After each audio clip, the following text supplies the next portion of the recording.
और अब बात कर लेते हैं झारखंड से आई आज की बड़ी खबर की। झारखंड के पूर्व सीएम और बीजेपी के राष्ट्रीय उपाध्यक्ष रघुवर दास ने सीएम हेमंत सोरेन पर गंभीर आरोप लगाया है।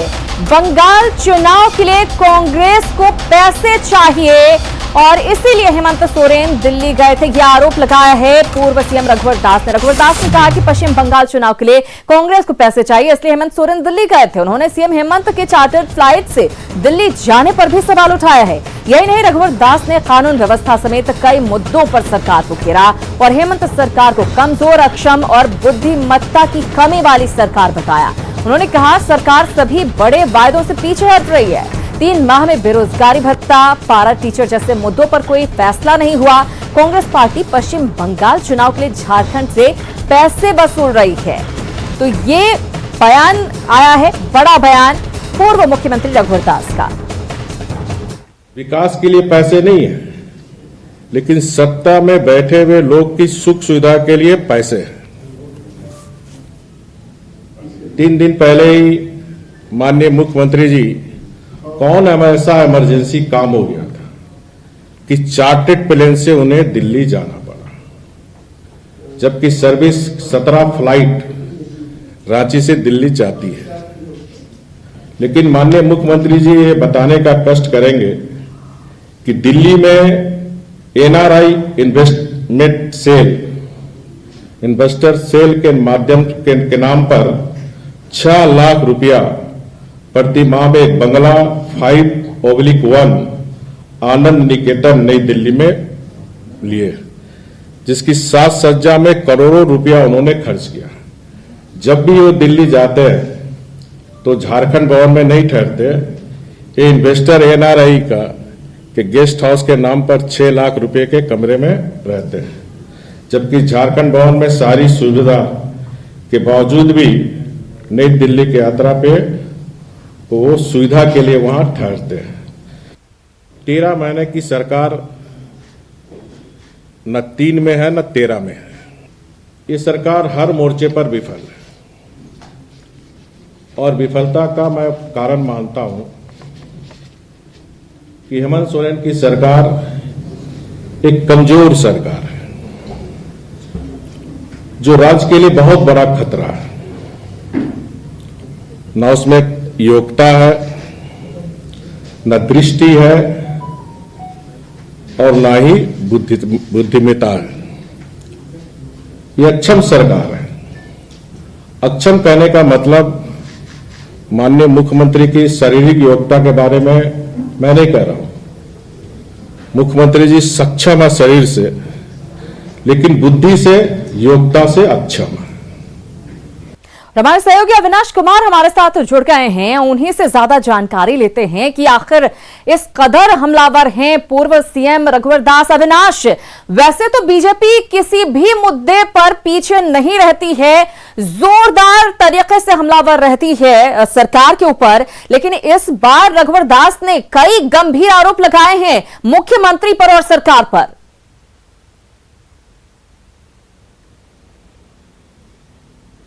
जरूर सुकन्या, और अगर आप देखें प्रदेश बीजेपी की तरफ से पिछले 15 दिनों से लगातार पत्रकार वार्ता आयोजित किए जा रहे हैं और अलग अलग विभागों के बारे में भी जो उनके पूर्व के मंत्री रहे उन्होंने भी अपने विभाग के समय में क्या कुछ हुआ और इस वक्त क्या हो रहा है इस पर प्रकाश डाला है। कुछ विधायकों ने भी अपनी बातें रखी हैं और पूरे अगर निष्कर्ष की बात करें तो अंतिम दिन अगर हम ये कहें तो गलत नहीं होगा। और रघुवर दास जो कि पूर्व मुख्यमंत्री भी हैं, बीजेपी के राष्ट्रीय उपाध्यक्ष भी हैं, उन्होंने आज पत्रकार वार्ता की है। 55 मिनट तक वो लगातार आप कहें तो सरकार के खिलाफ वो तमाम ऐसे मुद्दे जो राजनीतिक हैं उस पर वो हमला बोलते रहे।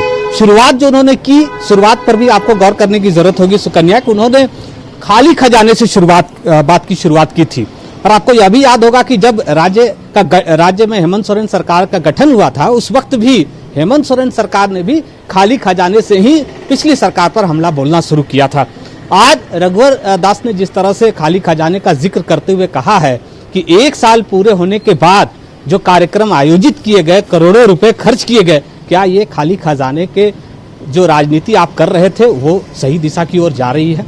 दूसरी बात जो आपने भी सुना कि किस तरह से झारखंड के अंदर में अब तक जो विकास के कार्य रहे हैं और जो पिछले काम जो हुए हैं पिछले सरकार में 5 साल के दौरान, तुलनात्मक रूप से पिछले 15 दिनों से यही बताने की कोशिश हो रही है कि इस वर्तमान सरकार में 1 साल के अंदर कोई भी काम नहीं हुए। जो 17 फ्लाइट का जिक्र किया गया कि रांची से दिल्ली के लिए 17 फ्लाइट इस वक्त उड़ान भर रही है, और इसके बावजूद आप चार्टर्ड प्लेन से जाते हैं और ऐसे जगह पर जाकर रुकते हैं जहां का किराया 6 लाख के करीब प्रति माह है। उसकी क्या आवश्यकता है जब झारखंड भवन में आपके लिए कमरे पहले से मौजूद हैं। इसके अलावा भी बहुत सारी बातें कही गई हैं अलग अलग। अगर हम अंडमान निकोबार से, आपको याद होगा सुकन्या की मजदूरों को उस वक्त लाया गया था लॉकडाउन के दौरान, उसको उस कंपनी पर भी आरोप लगाए गए हैं कि जिस कंपनी में ने उस वक्त सहयोग किया था उस कंपनी को रेडी टू ईट का टेंडर देने की योजना है, और इसकी एक चर्चा इस वक्त झारखंड की राजनीति में चल रही है। तो एक एक कर हर अगर आप पहलू को देखें, हर मुद्दे को देखें, उग्रवाद के मुद्दे पर देखें, रोजगार के मुद्दे पर देखें, पलायन के मुद्दे पर देखें, हर एक मुद्दे पर हेमंत सोरेन सरकार को घेरने की कोशिश हुई है सुकन्या। और ये साफ तौर पर बीजेपी ने पूरे, अगर हम राज्य स्तर पर भी कहें तो अपने कार्यकर्ताओं को भी ऐसे पत्रकार वार्ता के जरिए जो बातें जा रही हैं उसे जन जन तक पहुंचाने के लिए, पंचायतों तक पहुंचाने के लिए, बूथ तक पहुंचाने के लिए। आपको याद होगा कि अभी प्रमंडल स्तर पर कार्यक्रम चल रहे थे, खुद जो प्रदेश अध्यक्ष हैं वो यात्रा पर थे, बाबूलाल मरांडी जो कि पार्टी के विधायक दल के नेता हैं वो प्रमंडल की यात्रा पर हैं, और इन्हीं बातों को रखने का प्रयास किया जा रहा है। बिल्कुल सही कह रहे हैं अविनाश आप, और यही दरअसल बीजेपी की कार्यशैली है कि चुनाव आसपास हो या नहीं हो, हमको पूरी तरह से एक्टिव रहना है, जमीनी स्तर तक पार्टी को मजबूत करना है। इसीलिए सरकार की कहीं भी कोई कमी रह जाए उस पर उसको छोड़ना नहीं है, ये पूरी तरह से ठान रखा है पार्टी ने। बहुत धन्यवाद अविनाश इस जानकारी के लिए। लेकिन पूर्व सीएम रघुवर दास के बयान पर कांग्रेस ने पलटवार किया है। पार्टी के प्रदेश प्रवक्ता राकेश सिन्हा ने कहा है कि रघुवर दास अपने कार्यकाल में जो करते आए हैं उसी को याद कर रहे हैं। हमें लगती है कि रघुवर दास जी को अपनी स्मरण शक्ति दोहरा रहे हैं। वो जो उन्होंने सत्ता में रहते हुए काम किया है, माननीय मुख्यमंत्री 1 साल के बाद कोरोना काल के दरमियान वो राज्य का पैसा मांगने के लिए दिल्ली गए थे, और जो राज्य का बकाया पैसा है वो पैसा केंद्र सरकार नहीं दे रही है। इधर सेवा विस्तार की मांग को लेकर आंदोलनरत संविदा कर्मियों पर रांची पुलिस ने जमकर लाठियां बांधी हैं। ये संविदा कर्मी मुख्यमंत्री आवास का घेराव करने बिरसा चौक से जैसे ही बढ़े, पुलिस ने उनको रोकने की कोशिश की। देखिए अपना चोट दिखाते हुए यहां पर संविदा कर्मी नजर आ रहे हैं। यहां पर रोकने की कोशिश की जाती है और उसके बाद लाठी चार्ज कर दिया जाता है, और इस लाठी चार्ज में कई आंदोलन कर्मी जो है वो घायल हो गए हैं। इन संविदा कर्मियों की नियुक्ति 14वें वित्त आयोग के तहत हुई थी। दिसंबर में इनका सेवा काल समाप्त हो गया था, और ये सेवा विस्तार की मांग को लेकर आंदोलन कर रहे हैं। आंदोलन अभी भी जारी है और बिरसा चौक पर सैकड़ों प्रदर्शनकारी नारेबाजी कर रहे हैं।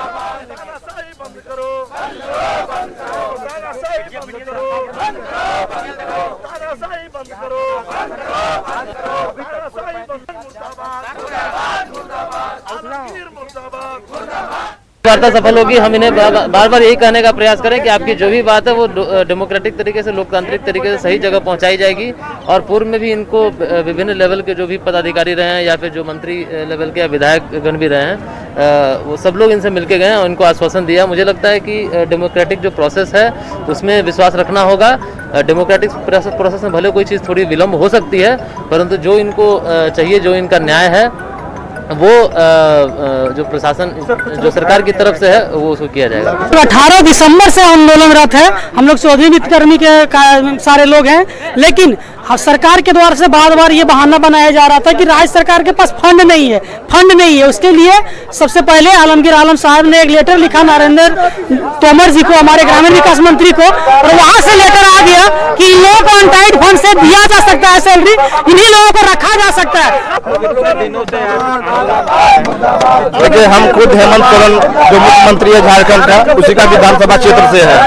वो अपना विधानसभा क्षेत्र के आदमी के साथ इतना बड़ा अन्याय कर रहा है। उसका रोजी रोटी, उसका रोजगार छीन लिया, उसका मार के मेरा देखिए सर फाड़ दिया, ये अंगुली फाड़ दिया, ये हाथ मेरा क्रैक हो गया, पीठ में देखिए मेरा कितना मारा है, चोट देखिए कि आप लोग। और हम लोग 4 साल से सेवा देते आ रहे थे। हेमंत सरकार से कहना चाहते हुए क्या वादा करके ये झारखंड का मुख्यमंत्री बना है, किस लिए इसको बनाया है। और न्यूज 18 संवाददाता भुवन किशोर झा हमारे साथ रांची से लाइव जुड़ गए हैं, उन्हीं से लेंगे ज्यादा जानकारी। भुवन, काफी वक्त हो गया इनको आंदोलन करते हुए, लेकिन सरकार इनकी मांग मानने के बजाय जो है इनको लाठियां दे रही हैं। तस्वीरें हमने देखी किस तरह से लहूलुहान यहां पर संविदा कर्मी नजर आए हैं। आखिर बातचीत करने में क्या दिक्कत है? देखिए, आज संविदा कर्मियों का सब्र का बांध टूट गया और उसके बाद वो मुख्यमंत्री आवास का घेराव करने के लिए पहुंचे थे। बिरसा चौक पे ये तमाम जो संविदा कर्मी हैं वो जुटे हुए हैं। जैसे ही यहाँ बिरसा चौक से वो मुख्यमंत्री आवास का घेराव करने के लिए रवाना होने लगे तो पुलिस से नोकझोंक हुई और इसमें जो लाठीचार्ज हुई उस दौरान कई संविदा कर्मी, खास करके जो महिला प्रेग्नेंट जो संविदा कर्मी है वो भी गंभीर रूप से घायल हो गई हैं। एक संविदा कर्मी खास करके जो अनगरा में वो क्लर्क हैं, उनके पांव टूट गया है, वो प्रेग्नेंट महिला है। इसके साथ साथ कई पुरुष जो संविदा कर्मी हैं, जूनियर इंजीनियर्स हैं, चाहे कंप्यूटर ऑपरेटर हैं, तमाम लोग इसमें घायल हुए हैं। अभी भी ये बिरसा चौक पे आंदोलन चल रहा है। हम आपको तस्वीर सीधी दिखाना चाहेंगे। जो ये नजारा है यहाँ का बिरसा चौक का, जहाँ पे सैकड़ों जो संविदा कर्मी हैं वो यहाँ पर आंदोलन कर रहे हैं, नारेबाजी चल रही है और सरकार पर कहीं न कहीं दबाव बनाने की कोशिश हो रही है कि जो इनकी मांगे हैं, खास करके ये 14वें वित्त आयोग के तहत ये इनकी नियुक्ति हुई थी और उसके बाद ये इनका टेन्योर जो था वो 6 महीना पहले बढ़ा, उसके बाद 3 महीने बढ़ी थी और लास्ट में दिसंबर में इनका टेन्योर समाप्त होता है। और सरकार पर ये दबाव बनाने की कोशिश हर वक्त करते रहे कि उनका टेन्योर जो है सो बढ़ाया जाए, लेकिन सरकार नहीं मानी और मंत्री से लेकर के तमाम ऐसे अधिकारी तक वो पहुंचे जहां पे वो गुहार लगाने की कोशिश इन लोगों ने की, लेकिन ये नहीं हुआ। हम कुछ संविदा कर्मियों से बात करने की कोशिश करते हैं। आप बताइए क्या मांगे हैं आपकी? देखिए, हम लोग लगातार 5 साल से सेवा देते आ रहे हैं। सरकार का ऐसा कोई भी योजना नहीं है जिसमें हम लोग का सहयोग नहीं रहा है, चाहे जितने तरह का योजना हो, इलेक्शन हो, आवास हो, SBM हो या कोरोना महामारी में हो। जब कोरोना महामारी में सबको अपना जान बचा के घर में छुपे हुए थे, उस समय हम रोड पे आके कहाँ से नहीं आदमी से लाए, आंध्र प्रदेश से लाए, दिल्ली से लाए, हैदराबाद से लाए, राजस्थान से लाए, कहाँ से नहीं लाए। उस समय हम लोग सरकार हम लोगों से मैंने सेवा ले ली और अभी हम लोग का 31 दिसंबर के बाद हम लोग से एकदम रोजी रोटी छीन लिया, हम लोग का बेरोजगार कर दिया है सरकार सही कहना चाहते हैं कि हम लोग का रोजगार वापस कर दे। हमारी सरकार तो अपना इसमें क्या होता है, चुनावी मुद्दों में ये वादा करके आए थे कि संविदा कर्मी को 60 साल करेंगे, समान काम समान वेतन देंगे, लेकिन ये समान काम चुनावी वादों की याद ये संविदा कर्मी सरकार को दिला रहे हैं। भुवन, बहुत धन्यवाद इस बातचीत और जानकारी के लिए। लेकिन सवाल यही है कि अब क्या सेवा विस्तार इनका होगा या फिर नहीं, क्योंकि उनको तो मांग के बदले लाठियां मिल रही हैं। चलिए आगे बढ़ते हैं। कल शाम तबीयत बिगड़ने के बाद लालू प्रसाद की हालत अब ठीक बताई जा रही है। उन्हें सांस लेने में परेशानी हो रही थी, जिसके बाद कोविड जांच सहित तो उनके फेफड़े और छाती की जांच की गई। वहीं फेफड़े में संक्रमण की आशंका देखते हुए उनकी HRCT जांच कराई गई है। तो लालू प्रसाद की सेहत में सुधार है। लालू प्रसाद को सांस लेने में दिक्कत हो रही थी और इसी वजह से उनकी जांच कराई गई। बेटी मीसा भारती ने लालू यादव से मुलाकात भी की है। हम आपको बता दें कि उनकी तबीयत बिगड़ने के बाद उनके परिजन लगातार पहुंच रहे हैं। लालू प्रसाद की बेटी मीसा भारती तो पहुंची ही, उनसे मुलाकात भी की। वहीं पटना से विशेष विमान से पत्नी राबड़ी देवी और बेटे तेजस्वी यादव भी पहुंच रहे हैं। कल दोनों लालू यादव से मुलाकात करेंगे।